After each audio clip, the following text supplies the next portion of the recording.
She stood alone at the corner table, a child in a sea of adults who refused to see her.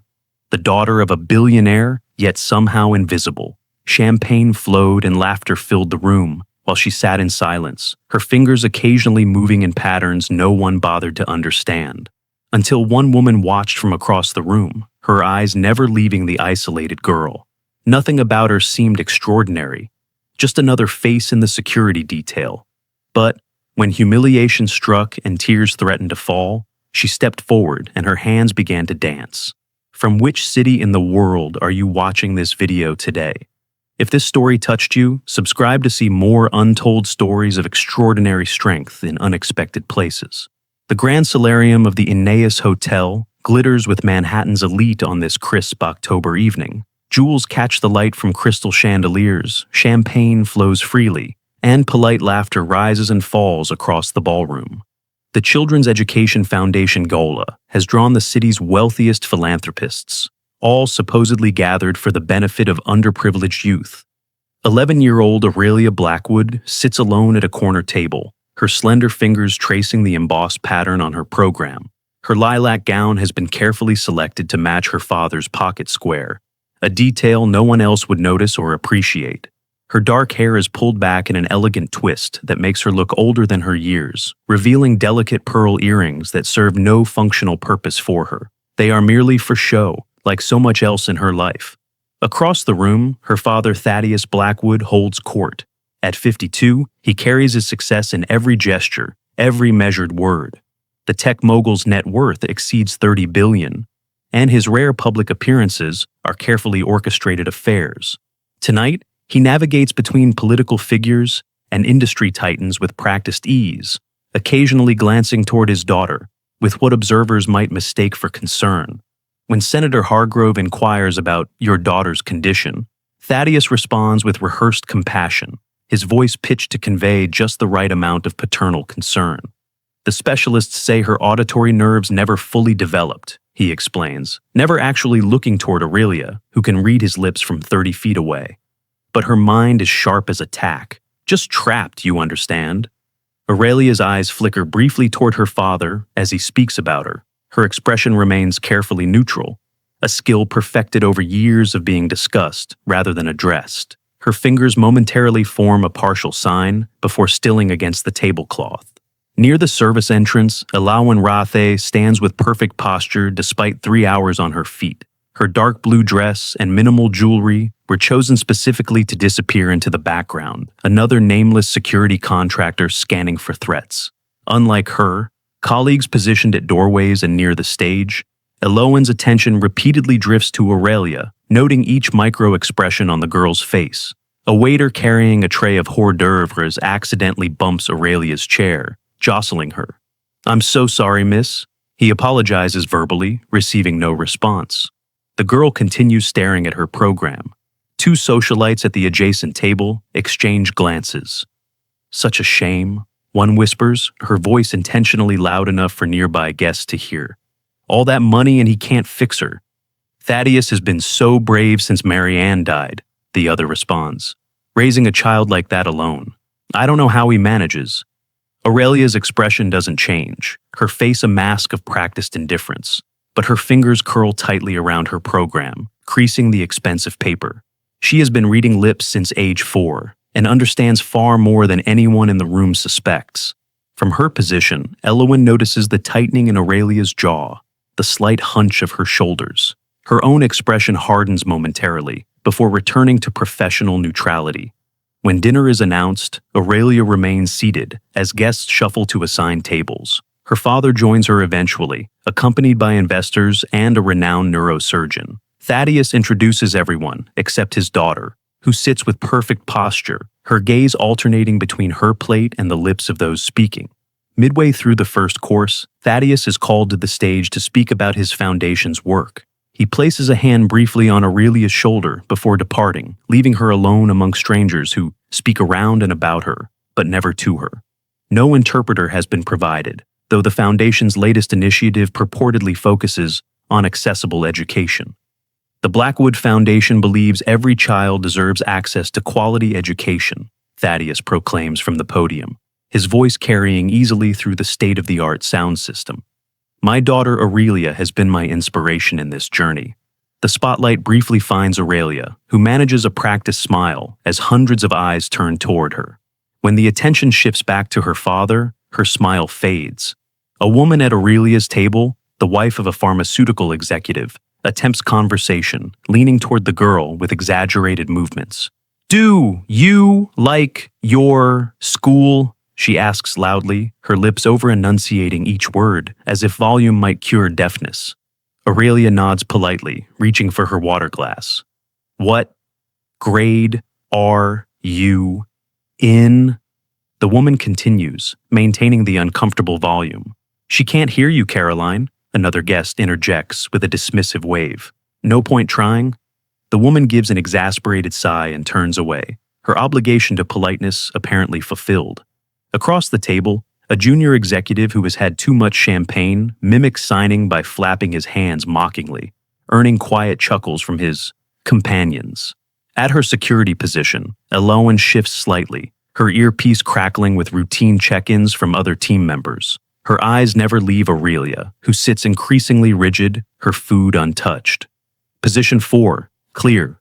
Elowen murmurs into her wrist communicator, maintaining her surveillance of the room while focusing on the isolated child.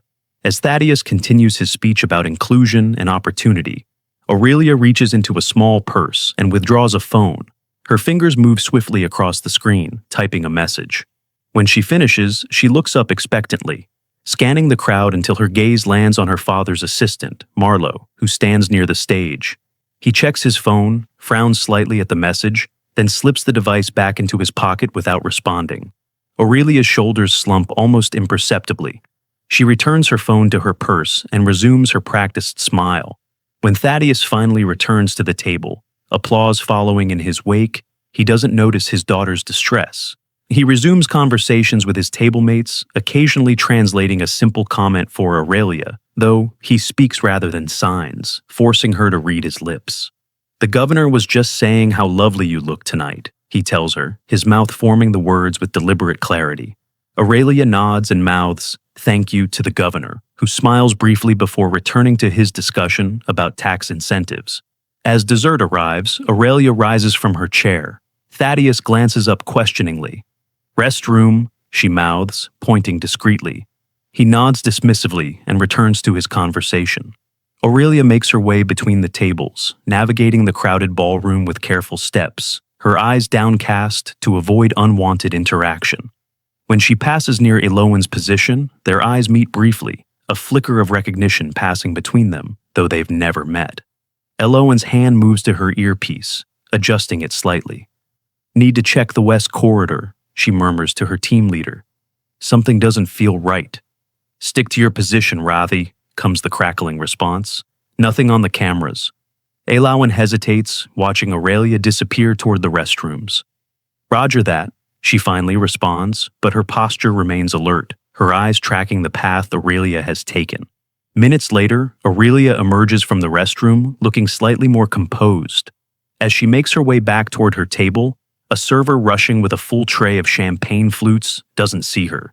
The collision is sudden, sending crystal glasses and golden liquid flying. Champagne cascades over Aurelia's carefully chosen dress, and several flutes shatter against the marble floor. The crash draws all eyes. For a moment, the ballroom falls silent before murmurs and titters of laughter ripple through nearby tables. Thaddeus, engaged in conversation with a potential donor, looks up at the commotion. His expression shifts not to concern, but to embarrassment as he excuses himself and rises from his chair. Aurelia stands frozen, champagne dripping from her ruined gown, fragments of crystal scattered around her feet. For the first time, her practiced composure cracks, her lower lip trembling slightly as she fights back tears. Elowen's earpiece crackles urgently. "Security alert, east entrance. Unidentified individual attempting access through service corridor. All available personnel respond." Her hand instinctively moves toward the concealed weapon beneath her dress, but her eyes remain fixed on Aurelia, standing humiliated and dripping in the center of the room, while servers rush forward with towels and apologies the girl cannot hear. "Rather, confirm your response," her earpiece demands. Elowen makes her decision. Negative, situation developing on main floor, maintaining position. She begins moving toward Aurelia, ignoring her team leader's protests. As servers attempt to clean the spill and guide Aurelia away from the broken glass, the girl's hands begin to move rapidly in front of her, not seeking communication with anyone present, just self-soothing in the only language that feels natural to her. Thaddeus reaches his daughter, his expression a mixture of concern and annoyance. He speaks to the head server, clearly demanding an explanation, while placing a perfunctory arm around Aurelia's shoulders. He doesn't attempt to communicate with her directly, focused instead on managing the embarrassing situation. Elowen watches this interaction, her decision crystallizing. She speaks quietly into her wrist communicator, requesting position change. When her colleague gives her a confused look, she's already striding across the room, her eyes fixed on the silent conversation happening between father and daughter, reading volumes in what remains unsaid. Elowen approaches Aurelia with measured steps, her security training evident in her deliberate movement through the crowd. As she draws closer, she can see the girl fighting back tears, champagne still dripping from her ruined dress, while her father speaks to the staff rather than attending to her distress.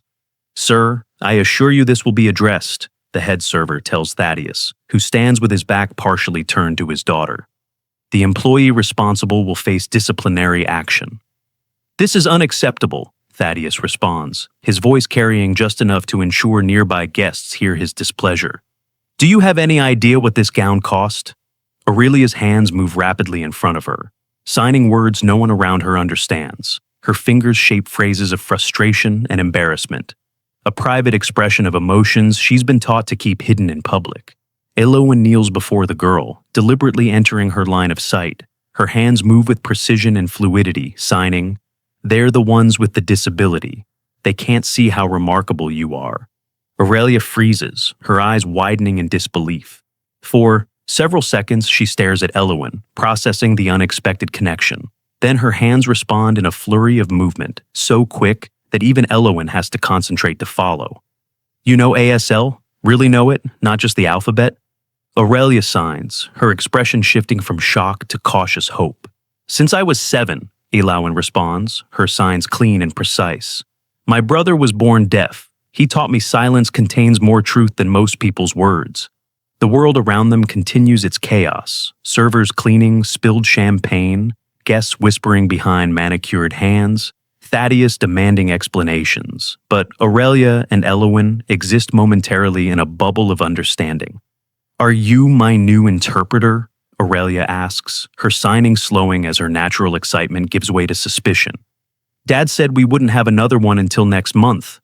"No, I'm actually security," Elowen signs, nodding toward her earpiece. "But I saw you sitting alone all night with no one bothering to include you." Aurelia's hands still for a moment. "I'm used to it," she finally responds, her face settling back into its practiced neutrality. "You shouldn't have to be," Elowen signs, something fierce flickering behind her professional demeanor. Thaddeus finally notices the interaction. He turns from the server, his expression shifting from irritation to confusion, as he observes this stranger kneeling before his daughter, their hands moving in animated conversation. "Who are you?" "Security," he demands, his authoritative voice cutting through the murmurs around them. The head of security, Reynolds, approaches quickly, looking between Thaddeus and Elowen with confusion. "Sir, she is security." "Then why is she talking to my daughter instead of doing her job?" Thaddeus demands. Elowen rises slowly, her posture subtly shifting as she turns to face Thaddeus. Gone is the slightly hunched stance of an unobtrusive security contractor, replaced by something more commanding. Without breaking eye contact with him, she signs to Aurelia, who responds rapidly. "Your daughter says you fired her last interpreter because she corrected your pronunciation at a board meeting," Elowen translates, her voice now carrying a quiet authority that wasn't present before. The surrounding guests fall silent, attention drawn to this unexpected confrontation. Thaddeus's face flushes slightly, both anger and embarrassment evident in his expression. "Who exactly are you?" he demands, taking a step closer. Reynolds, the security head, moves forward as well, but his eyes narrow as he studies Elowen more carefully. Something about her posture, the way she stands her ground, triggers a memory. "Commander Ratha?" he says, stunned recognition dawning on his face. I thought you were… He stops himself, automatically straightening his posture. Classified, Elowen finishes for him, with a slight nod. The room has gone silent. Curious eyes track between Thaddeus, Aurelia, and this mysterious woman who has disrupted the carefully maintained social order of the Blackwood Foundation Gala. Elowen removes her earpiece and hands it to Reynolds, who accepts it automatically, years of military training, making the response instinctual despite his confusion. She signs something to Aurelia, who smiles for the first time all evening, then turns to address the crowd that is gathered around them. For those wondering, I served with Naval Special Warfare Group 1, Elowen states, her voice calm but carrying to the edges of the now silent ballroom. Before that, I specialized in communication intelligence. My team developed tactical sign language for operations where sound meant death. As she speaks, the sleeve of her dress rides up slightly, revealing a small trident tattoo on her inner wrist, the mark of the SEALs. But I learned ASL from my brother first, she continues, glancing back at Aurelia. He taught me that silence contains more truth than most people's words. Thaddeus stands speechless, caught between anger at the disruption and awareness of the suddenly attentive audience. Wealthy donors, political figures, and social elites who moments ago had ignored or pitied Aurelia now watch with rapt attention. Commander Ratha, Reynolds says, still processing the revelation. You were with Team 6 in Kandahar, weren't you? 2018? That information remains restricted, Elowen responds evenly. But yes, we served in the same theater. Reynolds turns to Thaddeus, his professional demeanor tinged with newfound respect as he speaks about Elowen.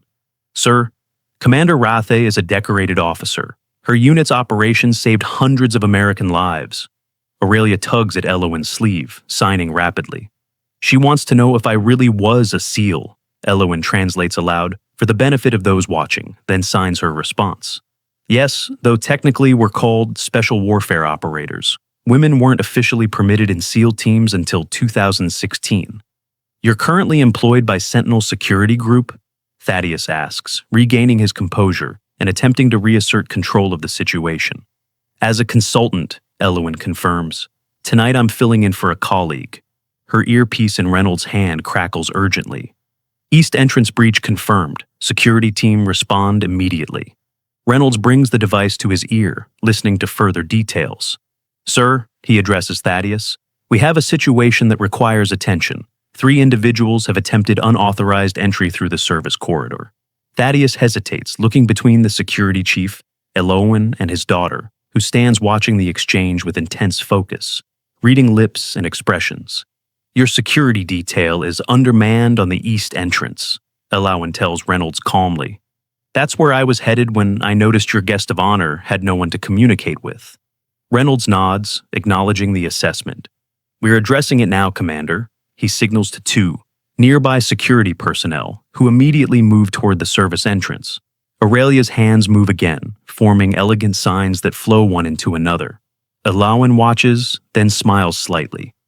Your daughter says she'd like her father to learn sign language too, Elowen translates. Not just for fundraisers. Thaddeus looks at Aurelia, really looks at her perhaps for the first time that evening.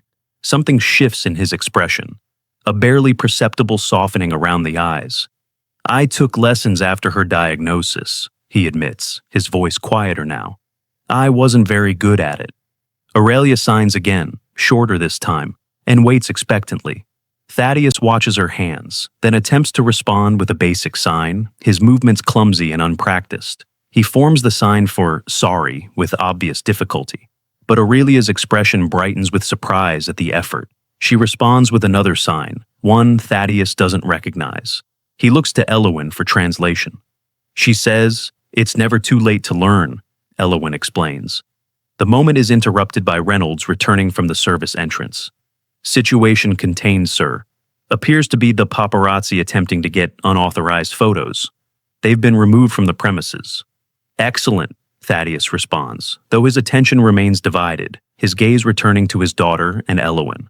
Aurelia signs again, this time directly to Elowen. She's asking if I'll be staying for the rest of the event, Elowen translates. Thaddeus hesitates only briefly. I believe that would be appropriate, considering the circumstances. Perhaps you could join us at our table, Commander Rath, as our guest, not security personnel. Elowen considers the invitation, looking to Aurelia for her preference. The girl nods eagerly, signing something that makes Elowen smile. She says her dress is already ruined, so we might as well make the most of a disastrous evening, Elowen translates, her tone softening. Thaddeus actually laughs, a genuine sound that seems to surprise even him. Indeed. Reynolds, please arrange for Commander Rath to be relieved of her duties for the remainder of the evening. Already done, sir, Reynolds confirms, handing Elowen's earpiece to another security officer. Commander, it's been an honor. As they make their way back to the Blackwood table, the atmosphere in the ballroom subtly shifts. Guests who had previously ignored Aurelia now watch with curious interest. Some even attempt rudimentary signs, mostly just waving or forming letters they half remember from childhood lessons. Thaddeus guides them to his table, where he introduces Elowen with newfound respect. Ladies and gentlemen, Commander Elowen Ratha will be joining us. Commander Ratha has served our country with distinction. Aurelia signs something quickly to Elowen, who responds in kind before translating for the table. Aurelia would like to know if anyone else here knows ASL, even just the alphabet. The table falls silent. Uncomfortable glances exchanged among guests who, moments earlier, had been discussing million-dollar donations to educational initiatives. The neurosurgeon finally raises his hand tentatively. I learned the basics during my residency, he admits. We had several deaf patients in pediatric neurology. Aurelia's face lights up. She signs slowly, deliberately, giving the doctor time to follow. She's thanking you for making the effort, Elowen translates when the doctor looks uncertain. She says more doctors should learn. Perhaps, Thaddeus interjects, his tone thoughtful rather than dismissive. The Blackwood Foundation could fund an initiative for medical professionals to learn ASL. It seems a natural extension of our accessibility programs. Aurelia stares at her father in astonishment. She signs rapidly to Elowen, her excitement palpable. She says that's exactly what she suggested in the proposal she sent you last month, Elowen translates, raising an eyebrow slightly. Proposal? Thaddeus frowns. I don't recall receiving a proposal from Aurelia. The girl signs again, her movements precise and somewhat pointed. She says she emailed it to your assistant, Marlowe, who promised to forward it for review, Elowen explains. Thaddeus's expression darkens momentarily. He glances toward the stage where his assistant stands checking his phone. I see. It seems Marlowe and I need to have a conversation about proper communication protocols. Aurelia signs something else, a ghost of a smile touching her lips. She says perhaps he needs an interpreter too. Elowen translates, a hint of humor in her voice.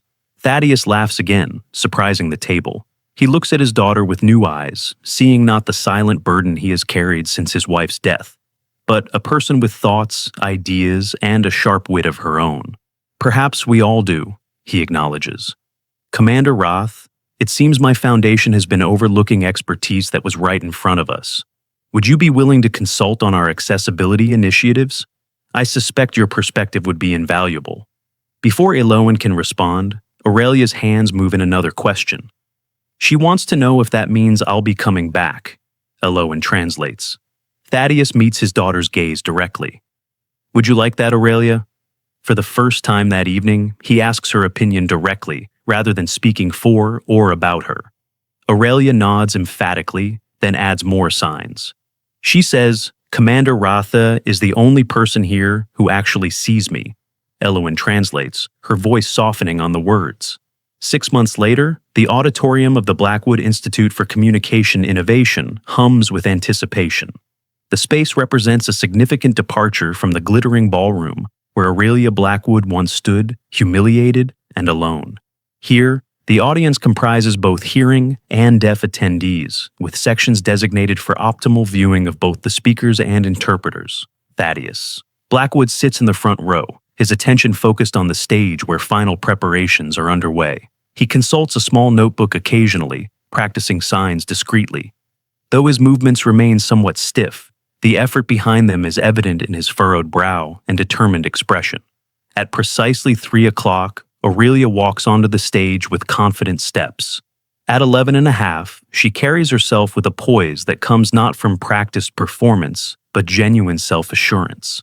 Her hair falls in loose waves around her shoulders, and she wears a simple but elegant blue dress with comfortable flats rather than the restrictive formal wear of previous public appearances. "Good afternoon," she signs, her movements fluid and expressive. Beside her, a professional interpreter voices her words for the hearing members of the audience. "Welcome to the inaugural presentation of the Blackwood Communication Bridge Initiative. My name is Aurelia Blackwood, and I am deeply honored to share our vision with you today." In the back of the auditorium, Elowen Rath watches with quiet pride. Her attire today is casual but professional, a far cry from the security uniform of their first meeting. She stands near the exit, her posture still military straight, but her expression softer than it once was. "For most of my life," Aurelia continues, her signing confident and her gaze steady, "I have lived in two worlds that rarely connected. The hearing world, which often spoke about me but seldom to me, and the deaf world, where I found understanding but limited opportunities. Today, we begin building a bridge between these worlds." Thaddeus watches his daughter with undisguised pride, occasionally attempting to follow her signs, before looking to the interpreter for confirmation. When Aurelia mentions the origins of the initiative, he sits a bit straighter. "6 months ago, at a foundation gala, I experienced firsthand the isolation that comes when communication bridges are absent. That night changed my life, not because of what went wrong, but because someone was brave enough to step forward and create a connection where none existed." The presentation screen behind Aurelia displays photographs of the initiative's pilot programs. Medical professionals learning sign language, technology developers creating more intuitive translation software, and educational programs bringing deaf and hearing children together for shared learning experiences. "With my father's support," Aurelia signs, glancing toward Thaddeus with a small smile, "we have established 3 core programs under the Communication Bridge Initiative."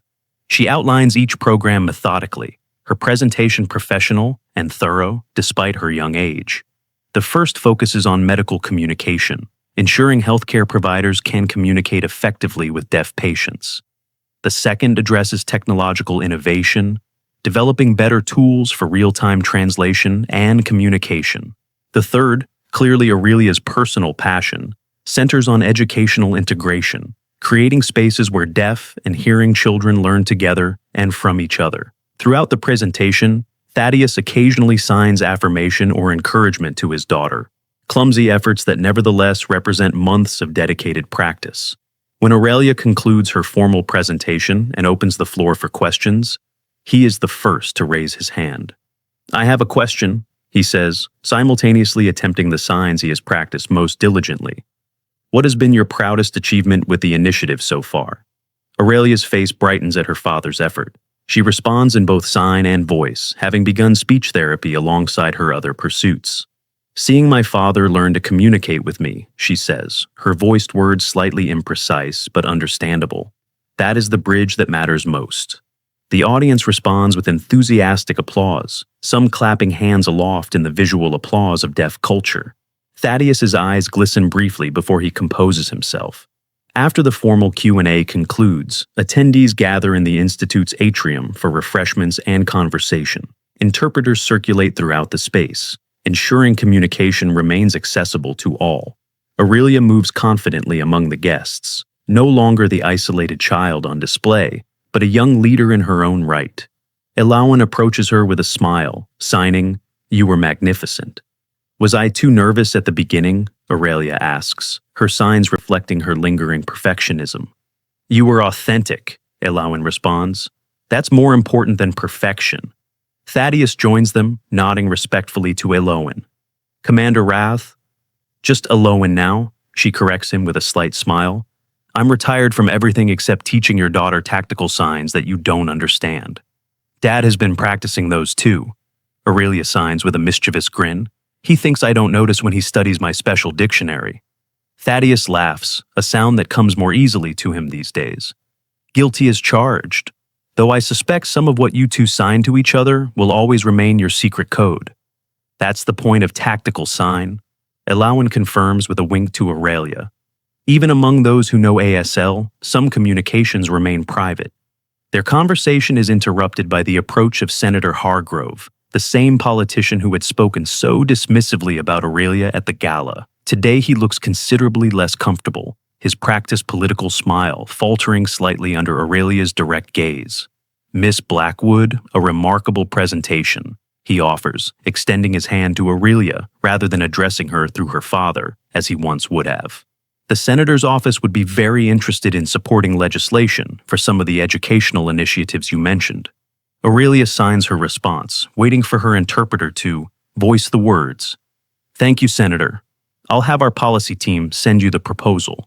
We've outlined specific funding mechanisms that would integrate with existing educational frameworks."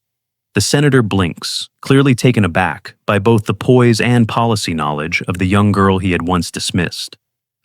Yes, that would be excellent. Very forward-thinking." As he moves away, Aurelia allows herself a small smile of satisfaction. Elawan notices and signs subtly. "Well played." "Politics is just another language to learn," Aurelia responds, with a wisdom beyond her years. As the reception continues, Elawan notices a young boy standing alone near the refreshment table, watching the animated conversations around him with longing. Unlike most attendees, he wears no obvious hearing aids or cochlear implants, yet he makes no attempt to join any conversations. Elawan catches Aurelia's eye and nods subtly toward the boy. Without hesitation, Aurelia understands and makes her way across the atrium, approaching him with a friendly smile. "Hello," she signs, adding a voiced greeting as well. "I'm Aurelia. Are you enjoying the presentation?" The boy looks startled that someone has addressed him directly. He responds with halting signs, his movements suggesting he is relatively new to sign language. "I'm Mason," he signs. "Your presentation was interesting. I'm learning ASL because my new sister is deaf." Aurelia's face brightens. "That's wonderful. How long have you been learning?" 3 months, he responds, his signs improving with confidence. "Since my mom married my stepdad. His daughter Lily is deaf. I want to talk to her, but it's hard to learn." "I have an idea," Aurelia signs, then turns to wave over a group of children her age, a mix of deaf and hearing kids who had participated in one of the initiative's pilot programs. "These are my friends from the Weekend Communication Club. We practice together every Saturday." She introduces Mason to the group, explaining his situation.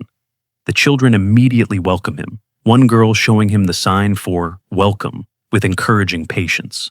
From across the room, Elawan watches this interaction with quiet pride. Thaddeus joins her, following her gaze to where Aurelia is now animatedly facilitating communication between Mason and the other children. "She never ceases to amaze me," Thaddeus admits. 6 months ago, I thought I was helping her navigate the world. Now, I realize she's teaching me how to see it differently." "Children often do that," Elawan responds. "My brother did the same for me. His deafness wasn't a disability, it was simply his way of experiencing the world. He taught me to listen with more than my ears." "I owe you a debt I can never repay, Commander," Thaddeus says after a moment of reflection. "That night at the gala, you didn't just help Aurelia, you helped me see what I was missing." Elawan shakes her head. "Some missions choose you. This one was worth breaking cover for." "Will you continue working with the Foundation?" Thaddeus asks. "Aurelia would be devastated if you left, and frankly, so would our initiatives. Your perspective has been invaluable." Before Elawan can respond, Aurelia returns to them, her eyes bright with excitement. She signs rapidly. "Mason's family is interested in joining our weekend program, and he already knows some of the children from school."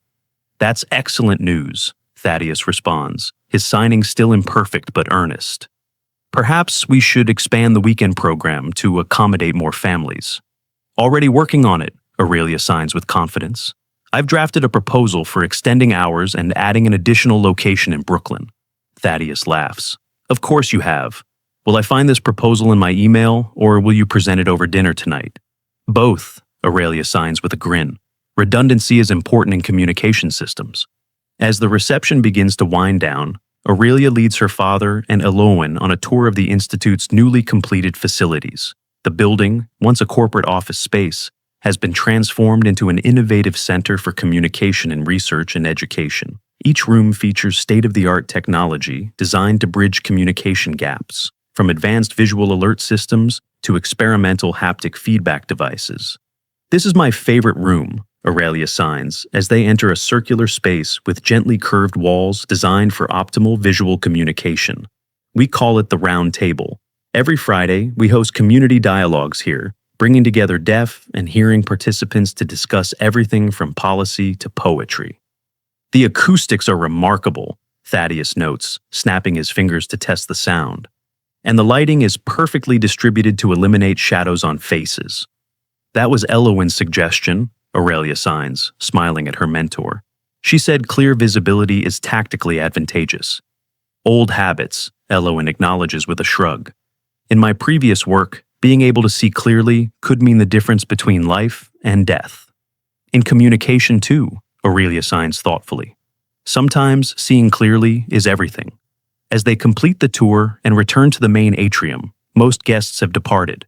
Mason and his family remain, speaking with one of the program coordinators about enrollment in the weekend workshops. When Aurelia approaches, Mason's face lights up with recognition and newfound confidence. "Thank you," he signs carefully, each movement deliberate. "For what?" Aurelia responds. "For seeing me," he signs, the simple phrase carrying profound meaning in the context of their shared experiences. Aurelia turns to Elowen with a smile that speaks volumes about the full circle moment they are witnessing. Elowen's hand forms a sign against her heart, one that originated in tactical communications but has evolved into something personal between them, a modified sign for family that encompasses chosen connections beyond blood. Later, as they leave the institute together, Aurelia between her father and Elowen, Thaddeus asks, "What's next for the initiative? You've accomplished so much in 6 months." Aurelia's hands form her response with the confidence of someone who knows exactly where her path leads. "Next, we take it national. Communication bridges shouldn't be a luxury. Every child deserves to be seen and heard, whatever that means for them." "Ambitious," Thaddeus notes with pride. "I learned from the best," Aurelia signs, glancing between him and Elowen. "A billionaire and a seal taught me to think big and never back down." As they walk together toward the waiting car, Elowen watches Aurelia animatedly describing her next proposal to her father, who struggles but persists in following her rapid signs. In the space between them, where silence and misunderstanding once stretched like an uncrossable chasm, a bridge now stands, imperfect but growing stronger each day. Elowen thinks of her brother, who first taught her that communication transcends words, and of her years in service where she learned that the strongest warriors aren't always those who make the most noise. Sometimes the most profound strength lies in the quiet determination to connect across seemingly insurmountable divides. In Aurelia, that quiet strength has found its voice, not despite her silence, but through it, reaching across bridges once thought impossible to build.